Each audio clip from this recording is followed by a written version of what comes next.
মৰমৰ ছাত্ৰ-ছাত্ৰীসকল মাধৱ চন্দ্ৰ ডেকা চেনেলটোলৈ তোমালোকক স্বাগতম জনাইছোঁ। আজিৰ ভিডিঅ'টোত তোমালোকলৈ লৈ আহিছোঁ পঞ্চম মানৰ অংকুৰণৰ ৮ নম্বৰ পাঠ ৰঙৰ ৰহস্যৰ ক্ৰিয়াকলাপকেইটা। প্ৰথম ক্ৰিয়াকলাপটো ইতিমধ্যে আমি ভিডিঅ' আকাৰে কৰি দিছোঁ। সেইটো আছিল পাঠটো শুদ্ধ উচ্চাৰণেৰে পঢ়া। তোমালোকে এই ভিডিঅ'টো চাবা।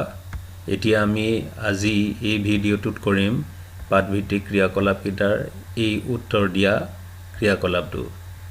ক নম্বৰত আছে আদিম মানুহে ক'ত বাস কৰিছিল, তেওঁলোকে ৰঙীন ছবি ক'ত আঁকিছিল। খত আছে সূৰ্যৰ পোহৰত কেইটা ৰং থাকে, সেই ৰং কেইটাৰ নাম কি কি। গত আছে আমি বস্তু এটা কেতিয়া দেখোঁ, আন্ধাৰত থকা বস্তু দেখা নোপোৱাৰ কাৰণ কি। ঘত আছে বগা ৰং কেনেকৈ সৃষ্টি হয়, চক পেঞ্চিলডাল বগা দেখাৰ কাৰণ কি। ঙত আছে মানুহে দেখাৰ দৰে সকলো প্ৰাণীয়ে ৰংবোৰ নেদেখে, ৰং দেখা পোৱা প্ৰাণীবোৰ কি কি।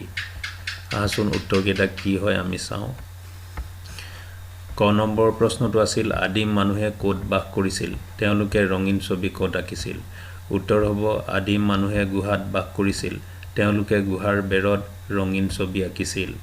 খ প্ৰশ্নটো আছিল সূৰ্যৰ পোহৰত কেইটা ৰং থাকে, সেই ৰং কেইটাৰ নাম কি কি।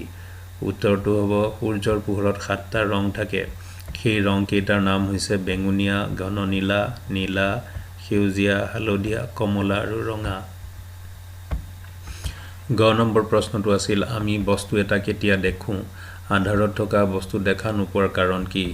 উত্তৰটো হ'ব আমি বস্তু এটা তেতিয়া দেখোঁ যেতিয়া সেই বস্তুটোৰ পৰা পোহৰ প্ৰতিফলিত হৈ আমাৰ চকুৰ পৰ্দাত বা অক্ষিপটত পৰে।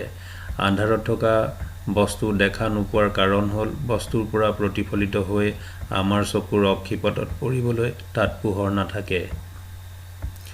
ঘ নম্বৰ প্ৰশ্নটো আছিল বগা ৰং কেনেকৈ সৃষ্টি হয়, চক পেঞ্চিলডাল বগা দেখাৰ কাৰণ কি।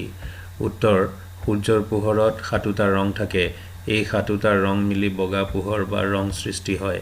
চক পেঞ্চিলডাল বগা দেখাৰ কাৰণ হ'ল ই পোহৰৰ 7টা ৰঙকেই প্ৰতিফলিত কৰে। ঙ প্ৰশ্নটো আছিল মানুহে দেখাৰ দৰে সকলো প্ৰাণীয়ে ৰংবোৰ নেদেখে, ৰং দেখা পোৱা প্ৰাণীবোৰ কি কি। উত্তৰ ৰং দেখা পোৱা প্ৰাণীবোৰ হ'ল গৰিলা, গিবন, চিম্পাঞ্জী, ওৰাং-ওটাং, কিছুমান চৰাই, ঘঁৰিয়াল আৰু মৌ-মাখি। ছাত্ৰ-ছাত্ৰীসকল আজিৰ ভিডিঅ'টো তোমালোকলৈ এইখিনিকে লৈ আহিলোঁ। আশা কৰোঁ তোমালোকে চেনেলটি শ্বেয়াৰ কৰিবা আৰু ছাবস্ক্ৰাইব কৰিবা।